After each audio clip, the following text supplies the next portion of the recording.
Hello and thank you for joining me. My name's David Dungay, Editor-in-Chief at UC Today, and today I'm absolutely delighted to be a part of the UC Trends 2022 series.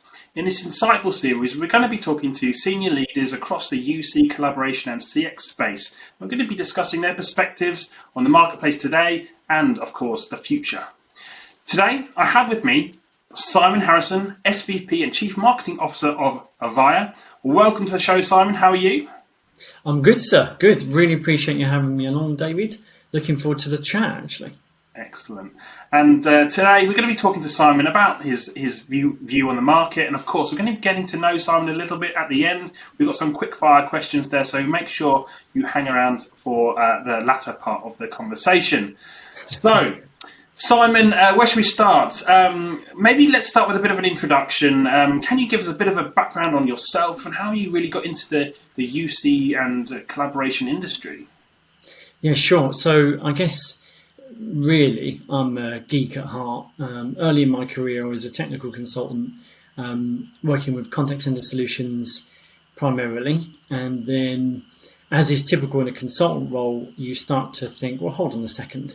This technology could be doing better, could be creating more value, kindle the passion in product management.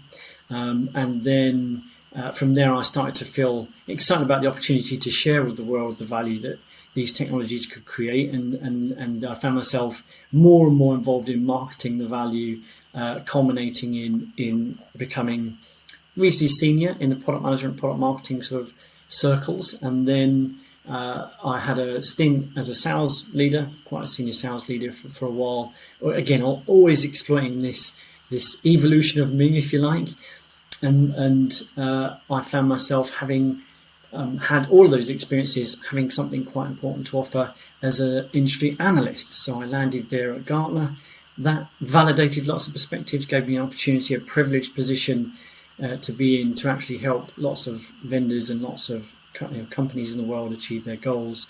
And that led to an opportunity where I had a discussion with Avaya about all the experiences I've had and how I might be able to support the chief marketing role here. And it's been a fantastic experience so far, and looking forward to the future, which is pretty exciting, actually. Excellent. Well, let's talk about some of that experience from a workplace trends point of view. For you, I mean, what have been the big trends that you've seen over the last 12 months? I think the most, when it comes to the biggest trend, it's realizing that actually this working from anywhere thing does encourage productivity, does encourage people to get more done, largely based on them feeling good about where they are when they're working. Happier staff tend to want to connect more, want to be supportive of others, and just feel good about the job. And so people have realised that beyond having to change some of the processes, because you can't just spin up a remote working application and hope all your existing processes work, having got through that period of figuring out what to change, to figure out the new routes to growth, the new routes to customer service, and all the other changes you need to make, landing somewhere where we realise that people are truly enjoying the opportunity to balance their lifestyle and get an awful lot more done in their day. It works, and we've lived and breathed it here at Avaya. We've always been that way, and so it's just fantastic to see how the industry has shifted in this from this perspective to realise how much we can achieve by just changing the way the environment that people have to work in. Yeah, and what a shift that has been, and one that Avaya seems to have kept up with, and even got ahead in some instances with, incredibly well. So, congratulations are in order on that front. You have you're a multiple UC award winner, so congratulations for that. But for you, I mean, what have been your sort of company highlights or standout moments over the last year or so? I think the way that we supported during the pandemic was something to be really proud of. We started off right out of the gate by offering free access to our technology to non-profits and health organisations, and then we grew from there, enabling businesses to pivot again, not just from a technology perspective, but by providing that best practice advice, holding their hands, helping them to figure out some of the challenges beyond the technology. And so that's a wonderful thing that we've achieved, or that stands out in my mind around the last year. And then I guess perhaps more from a tactical technology perspective, the way that the company has come together, over 8,000 staff, to pivot to be more of a cloud application provider, and demonstrating that speed to value, supporting more in terms of digital transformation and those kind of objectives out there. It's a notable thing to me how this business of such a significant size and have such a presence in the world, in 190 countries, to have been able to pivot that way. It's a big team effort, requiring a lot of people to be committed, a lot of people to put their blood, sweat and tears and heart and soul into this thing. And so that's a really, again, I guess it's a proud sort of thing to reflect on in terms of notable achievements for Avaya in the last year.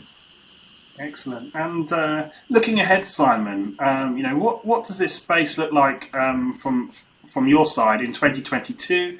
What big technology changes or shifts are you expecting to see, or perhaps any changes in buying behaviour as well?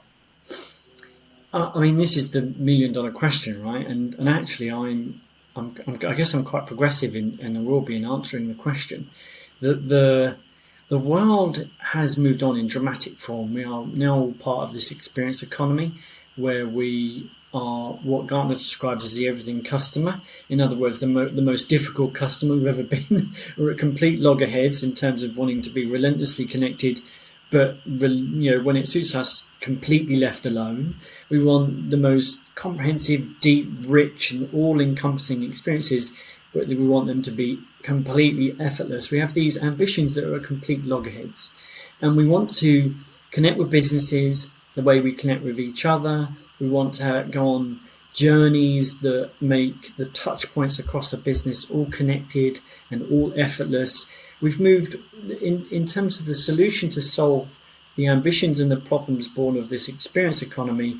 You can no longer look at things in a narrow way. You can't just look at a CCaaS app or a UCaaS app and go, okay, well, if we buy one of those, we've solved it. Not quite. Now you have to think about really the coin of phrase that is being used in abundance now, and that I believe that we're quite ahead of in terms of the technology support, is composability.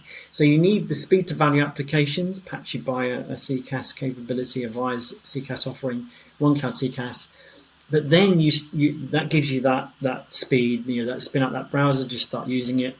But then the agility to combine that with all kinds of workflows that support more touch points across the business comes from CPaaS, for example.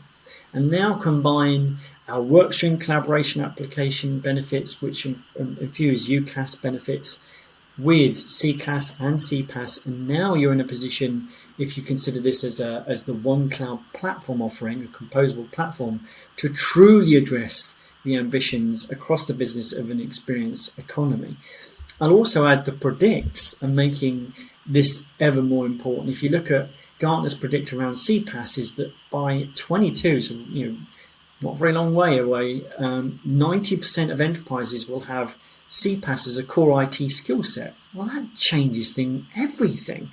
Now, as a vendor that goes in with what I'm going to describe as a reasonably boxed off app, or it's limited by virtue of the fact that it's designed to be vanilla and provide that speed to value, you're going to have to sell on them how it adds more value than what they can compose themselves. And AI has literally lit the burner, really fueled the flames around this API economy to such a degree that these businesses are now totally bought into cloud ecosystems, Azure, Amazon Web Services, GCP, and so on.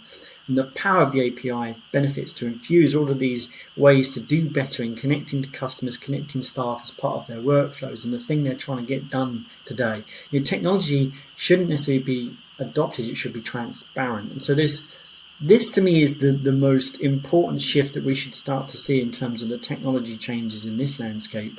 It's about actually the technology catching up to this booming experience economy, which provides so much opportunity and not just for for businesses, but for customers to to have much better experiences, more memorable experiences that matter, as we described at Avaya. And matter to people. That's really where the technology is catching up to.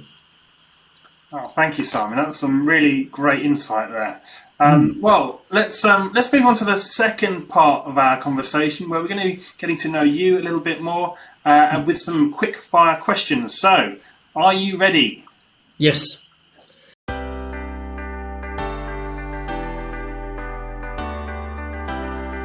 Describe yourself in 3 words. Tenacious, ambitious, and empowering. Your first job. Unix system administrator in the health service. Favourite band? Linkin Park. Most watched movie ever? Well, that's definitely going to have to be Top Gun. Good choice. Favourite cuisine? In the UK, we have a restaurant called Wagamama. I guess it's a westernised Asian cuisine. I'm a bit of an addict, unfortunately. What is your morning routine before work? So being in the UK and working for a global brand, I guess it's slightly quieter early on. So I've used that time to work out a little bit, have a really good breakfast, maybe read a book, and then the day gets going. As more and more of my team come online, I shift into work mode. Tell us a surprising fact about yourself. Most people probably know this about me if they know me, but I'm a second dan black belt in karate that I attained in Okinawa in Japan. Wow, don't mess with Simon. If you could live in another country, where would you live and why? I love the US in particular because of the diverse amount of things you can do in just a single weekend. But I will add that I do love Spain through the Michelin-star food and excellent wines. And then I got married in Italy, so I've got a bit of an affinity with that country too. What's the most inspirational book you've ever read? A book called Superhuman by a guy called Rowan Hooper. It's a really fascinating insight into what we are actually capable of. It's extraordinary. So yeah, really quite an inspiring book. Favourite pastime? I go out driving with friends. We've got a bit of a club of people that drive a certain car, and we even go to different countries. So that's a thing that we like to plan and do reasonably often. How do you describe your job to your friends and family? I just say I'm in marketing. What's worse, ironing or gardening? I do weirdly get some satisfaction out of ironing as much as I do gardening, but I'm going to say ironing is probably slightly worse. The house is on fire. Which 2 items are you going to save? Well, that's an easy one. It's all about the memories. I'd grab my camera and my old school photo album full of memories of my kids as they grew up. You can invite anyone to dinner, dead or alive. Who are you going to invite? That's an easy one. Jack Nicholson. What an amazing guy. I would love to spend dinner with him. Here's one. Virtual or in-person meetings? I'm a fan of in-person meetings more so if it's just the meeting experience.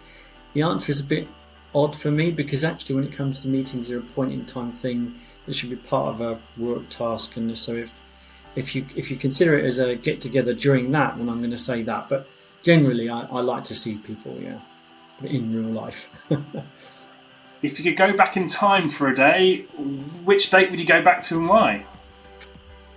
It's kind of 2 dates really. It's the 13th of March 1999 when my son was born, and when he looked up at me with those blues, trying to figure out the world. That would be an amazing day to relive. But I have to say the same about my daughter. So I'm going to cheat slightly there and give you those 2. That's fair enough. If you could give your younger self some advice, what would it be? Do you, Simon, roll with it, and that largely based on the advice I would give, which is if you're always looking out for others, good things will always come to you, and I've always lived by that. So I think that's what's enabled me to be where I am today. Biggest business mistake, and what did you learn?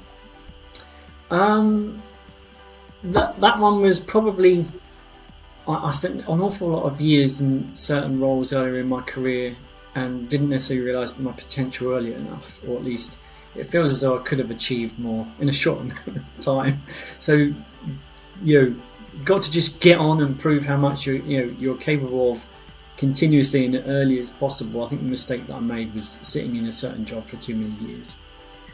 And finally, which new technology will transform the industry? Reimagining of existing narrowly focused apps, as I kind of touched on there, combined to create the utopian platform, we'll call it, that addresses more complete, org-wide experiences that you're composing solutions for. Excellent. Well, Simon, thank you so much for your insight. It's been delightful getting to know you a little bit more. Yeah, it's been great being along, Dave. So thank you for having me. And thank you for watching. You've been watching me, David Dungay, on UC Today. If you want to catch up with our UC Trends series, please go to the website uctoday.com/trends for some more information. That's it from me. I'll see you next time.